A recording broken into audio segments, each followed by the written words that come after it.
سید آیت اللہ سید حسن حسینی شیرازی علیہ الرحمہ جی، ان کی ولادت عراق میں کربلا معلیٰ میں سن 1935 ہجری میں ہوئی۔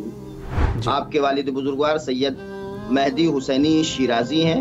کربلا میں پیدائش کے بعد وہیں پر آپ نے تعلیم کا آغاز کیا اور بزرگ اساتذ، اس زمانے کے جو بزرگان تھے، اس زمانے کے جو مشاہیر تھے، ان سے آپ نے استفادہ کیا۔ اور شروع کرتے ہیں کہ عراق میں قیام کے دوران انہوں نے بہت ساری کوششیں، یعنی 5-6 مجلات اور میگزین کا ذکر کیا گیا ہے کہ جو اس زمانے میں ماہانہ نشر کیے جاتے تھے۔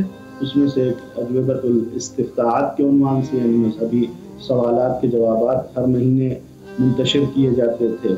کہ آپ نے کتاب کا سلسلہ وار کتاب، سیریل وائز کتاب لکھا موسوعۃ الکلمہ کے نام سے، جس میں تمام ائمہ اطہار علیہ الصلوۃ والسلام کی زندگی پر گفتگو کی ہے۔ ہر جلد میں